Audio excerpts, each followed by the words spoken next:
A psychological fun fact: when a man is between two women, he will choose to stay with the one with the weaker mind. I read that the other day and I thought how poignant, how accurate, how tragic, how not truly necessary. It all comes from such a warped perception of femininity and masculinity. And that is the curse of the last 100 years. Ever since women gained the right to vote. Don't bark. You don't know what I'm about to say. Us women gaining our liberties and freedoms and beginning to regain our strength and our independence has been a blessing and a necessity, and I'm very grateful for it. We all should be.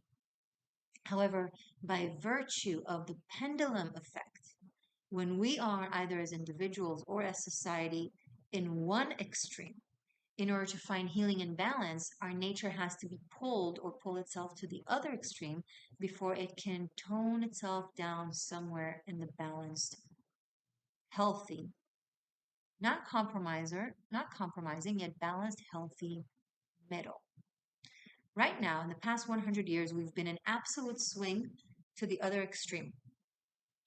From being enslaved and oppressed and completely devoid of our individuality and our liberties, as women, we went to the complete other extreme of exerting our strength, our independence, our individuality at the expense of connection, of expressing our natural divine yin femininity. Why? Because of generations of oppression who taught us it's not our fault, but it taught us, women, that our femininity is weakness, that our femininity equals danger. Now, in a way, it's very true. Being feminine is dangerous in this world. You are more prone to danger, to hazard, and to being attacked or taken advantage of, be it because of your physique or because of your empathy or both. You are in more risk. So there is truth to it. However, because men did not protect us, rather took advantage of our delicate nature, loving nature, not weak, but delicate, empathic, and loving, we've learned to associate it because of circumstances and because of cultural behavior that imposed itself on us. We learned to associate our femininity with weakness, our femininity with stupidity. So today, in order to prove ourselves strong, we are still tragically exerting chauvinism through our alleged feminism by behaving as if, in order for us to be strong and in our power, we need to be like men or we need to be in our extra masculinity. Now, we all have yin and yang, feminine and masculine attributes, but women by nature have more feminine, carry more feminine energy that has now been absolutely suppressed and shunned because of what it did to us, because how we were taken advantage for it.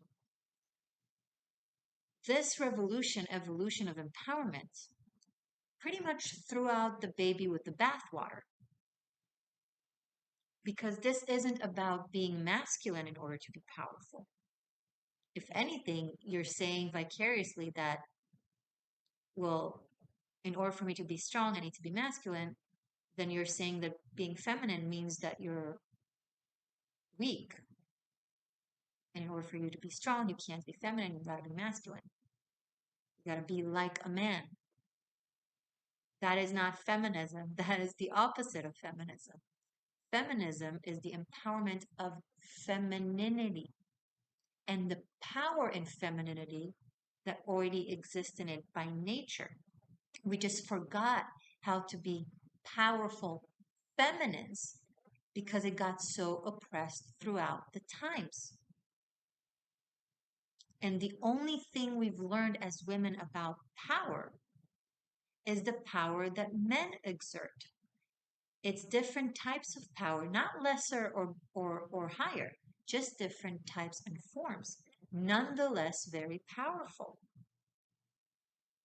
And by default, men also have learned in the past generation that the only way for a woman to be feminine and to be complementary to their masculine energy, if they are a masculine man, is if she is weak-minded. Because when we behave as if the only way for us to be strong-minded and strong in general is if we are also masculine, then men learn to associate strong minds with masculinity. They don't know what a feminine woman with a strong mind or power is. The only association that they have today to femininity is women, unfortunately, with either weaker minds or no empowerment skill. But it's contradicting to nature. Nature of femininity of women is both feminine and the power of femininity and the power that comes with it that was lost through the generations.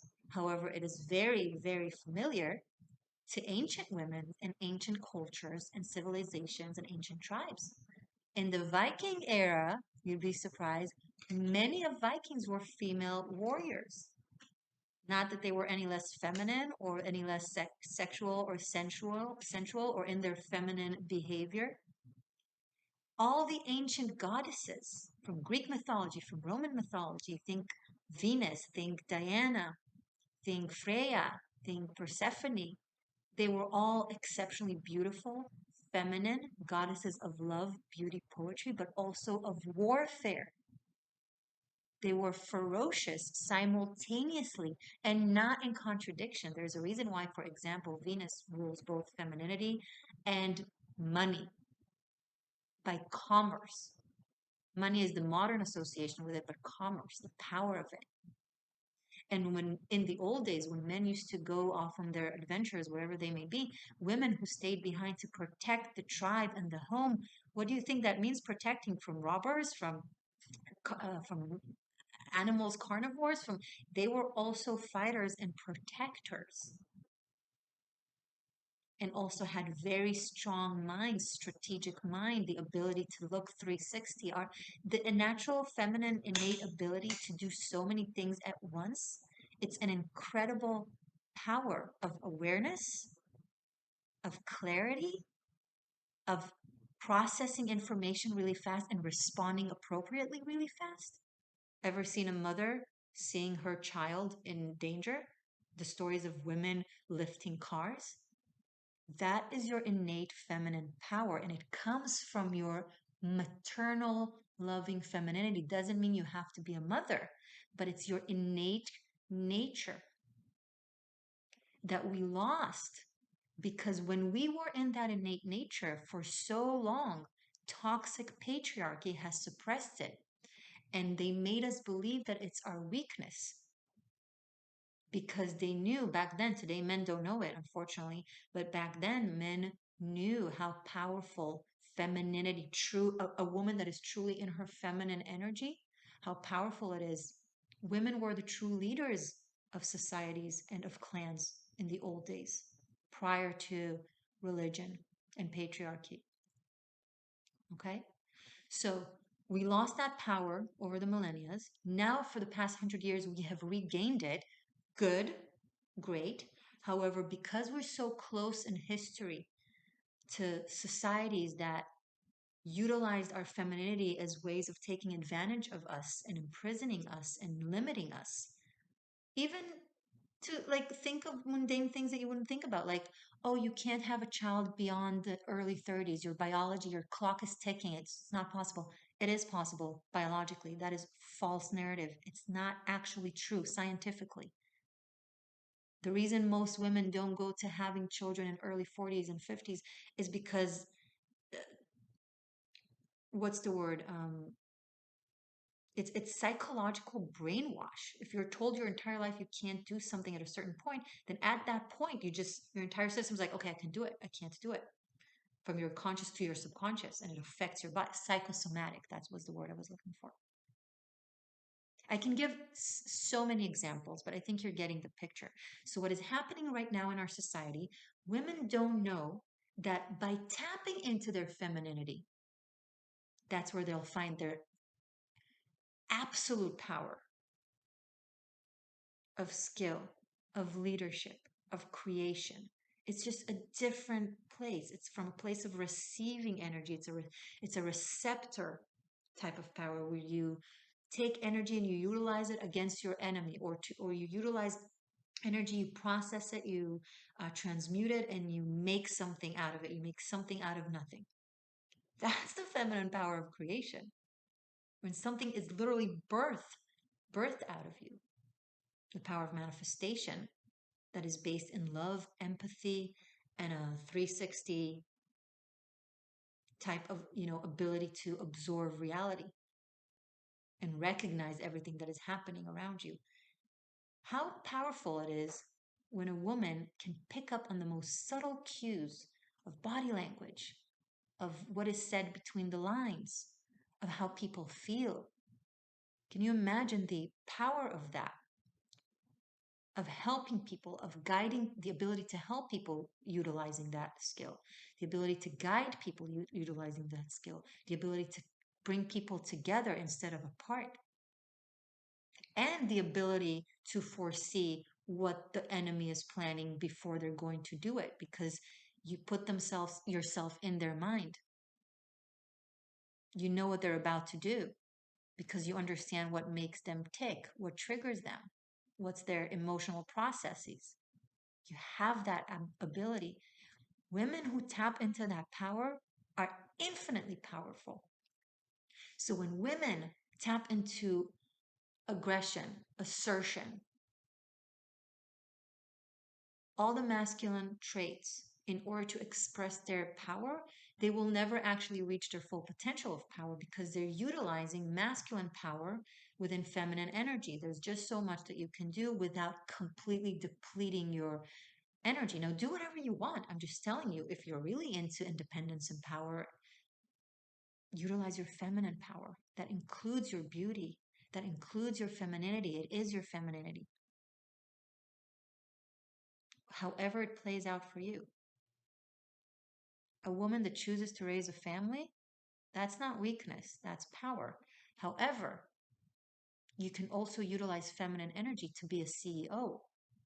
It's just the way you go about it. I understand that when you're in a world of men who only speak certain language of power, and then you bring into the room a different type of power, the feminine power, they're either scared from it or threatened by it, or they will try to shove you out. But trust me, it will be worth it. Utilize your feminine powers. Come into that meeting utilizing your feminine insight, telling them everything you've already observed on the enemy or on the competition, or their own emotional, psychological processes that keep them behind and not bringing in the bread, and not bringing in the results.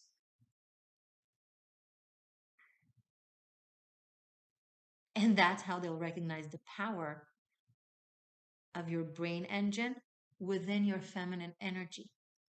So, to circle back to how we started this conversation and the curse of the last 100 years and how it's resulted in, and how it affects relationship and dynamics between men and women in general. Women don't utilize their feminine power, they resort to masculine power. Hence, they teach men that women who are powerful the way men perceive power are masculine. And men by nature, women don't be angry. Men in their masculinity need a woman in her femininity. It's engraved in them biologically and spiritually. It's the yin and yang within every creature and within our nature and within nature's equilibrium.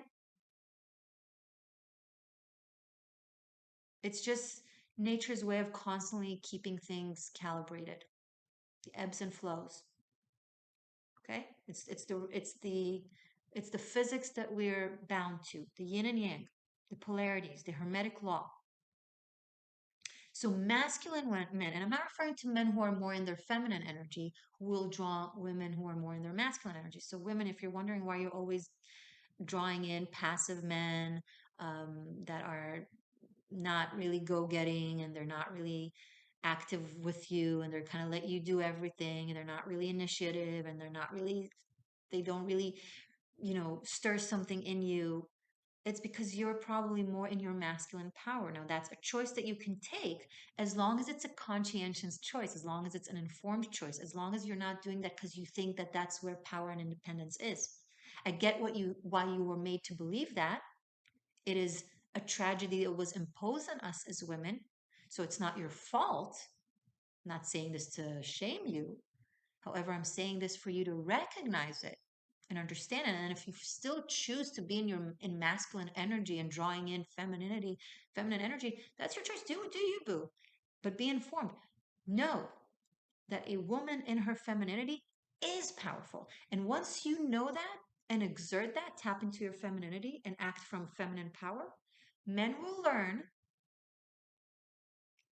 by default because they'll witness it. They'll experience. Right now, when a man experiences a feminine woman, a woman who's in her femininity, who also has a bright mind, it's like an alien to them. It's like, what do I do with that? You tap into your masculine supermind and you build an empire together. What do you mean? Like, but no, men are like, they get all rattled and confused. They are also so warped in societal past abuse. So women never really knew in the past generations. They knew in the past, but for generations, women didn't know what it's like to be both feminine and have a powerful mind. But if you act like it, more and more women who tap into their femininity and utilize their brain power from that feminine energy teach men that women can be both feminine and brilliant. Thus, men won't feel like they have to choose between a feminine woman and a smart woman because it's no longer truly a separated, fragmented thing, right? It's not the Virgin Mary. It's not the Mary archetype of the wife versus the Lilith archetype of the mistress. Whatever, that really distorted perception that was imposed onto what women are by religion, unfortunately, by patriarchy, by corrupt desire for power that fragmented women's power in order like divide and conquer. If you don't know your power, we can control you, kind of thing. So if you're powerful, you're not feminine and men won't like you and you won't be able to have children if you utilize your independence throughout your 20s and your 30s. That's it. You lose the chance to have a family. Okay, so I better have a family now when I'm not prepared, when I'm not fully myself, when I'm not fully in my self-expression and fulfillment. So I'm gonna be miserable. I'm gonna raise a child who's gonna be miserable. I'm gonna be a nightmare to my partner, who's gonna be a nightmare to me. And yay, as long as we have the appearance of a family net, then it's a family net, even though we're sacrificing the essence of a true family nest. I'm sorry. I'm actually pro family nests as long as it's true. So, women, find the power of your femininity. Do the inner work. Practice femininity and kicking. Learn how to kick on heels. You know what? This is the best example. Martial arts are considered allegedly, okay, it's a fighting art, so it's allegedly masculine. Martial arts, the most powerful ones, are actually incredibly feminine in their energy and in the history of their origin. Wing Chun Kung Fu, which is what Bruce Lee mastered and what he developed, he utilized Kung Fu and karate to create his Jeet Kune Do, right? But he was a master of Wing Chun Kung Fu. Wing Chun Kung Fu was developed by a woman nun who taught it to another woman so she could fight off a royal male who wanted to marry her. And she's like, you can only marry me if you'll be able to defeat me in a battle. And she defeated him in a battle because she were taught Wing Chun Kung Fu by a woman nun who developed that art. And then she was free because she defeated him. She was free to go and marry who she loved. Okay, take ninjas. It's a different form of martial arts, but it's still one of the most powerful known martial arts. The first ninjas were women. And the ninja martial art was developed also by a woman. Look at the movements. They are incredibly feminine, agile, fast, aware. You don't really have to be powerful in order to be deadly, meaning muscle-wise. I mean, you can. It's great to develop muscle tone, but you can be. It's better that you're small and petite. It's better that you're speedy over buffed, you know, because it requires these arts require being speedy, being super brilliant, a 360 sight, being quiet, being very technical, like the technique matters, the speed matters. Utilizing someone's energy, reading their energy and turning it back against them. These are the most powerful martial arts are made, invented, created by women nuns or women, built for women, for the feminine energy and the female form, and are the most deadly. But with time and culture and religion, because power was associated with masculinity, people just assume that martial arts are masculine warfares because it's warfare. Warfare is a very feminine thing. With wise counsel thou shalt make thy war. Strategy, planning, knowing your enemy. In 1,000 battles, if you don't know yourself and you don't know your enemy, you will lose all battles. If you know thyself and not thy enemy, you will with luck win half. If you know thy enemy and not thyself, you will with luck win half. If you know thyself and know thy enemy, in 1,000 battles, you will not lose one. And it's a feminine superpower to know thyself and to know the other.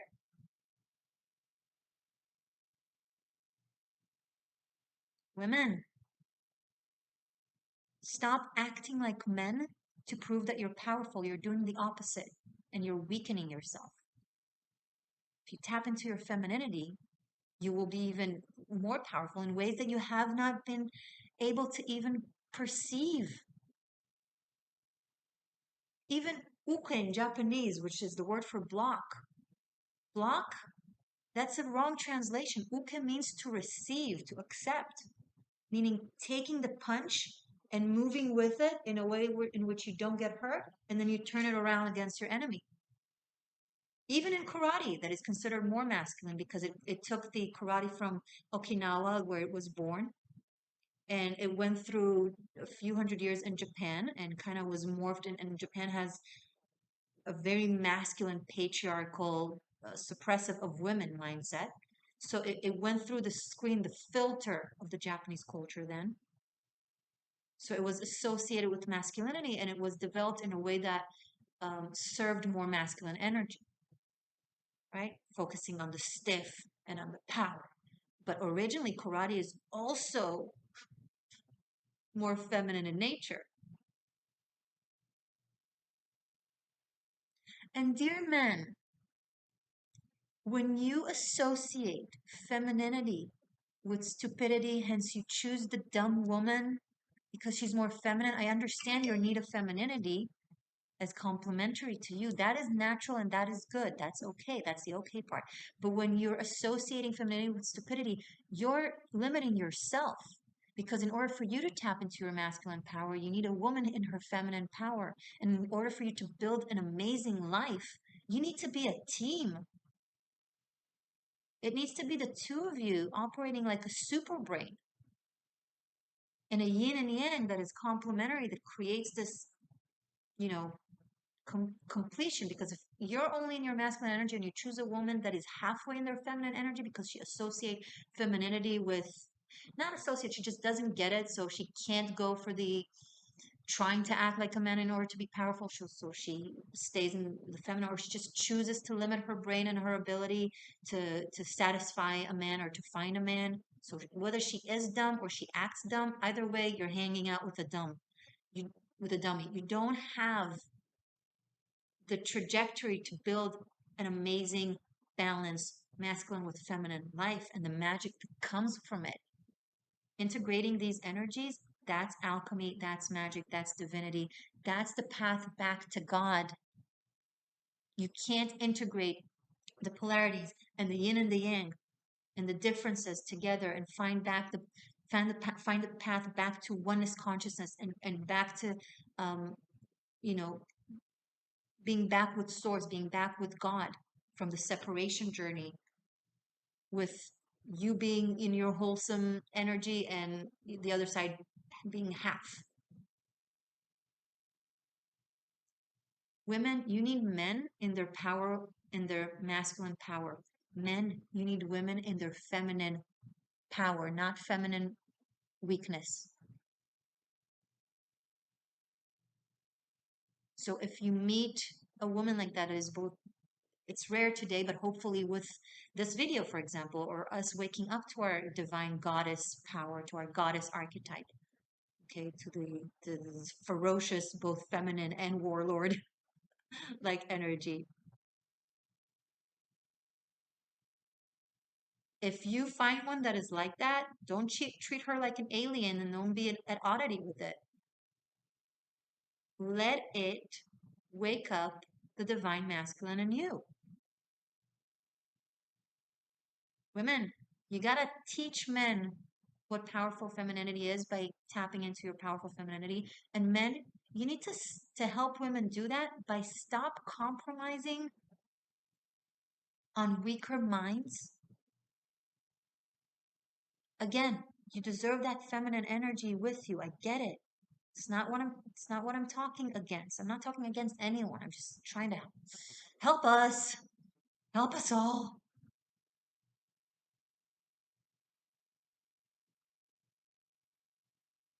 You both, men and women alike, need to learn how feminine power looks like.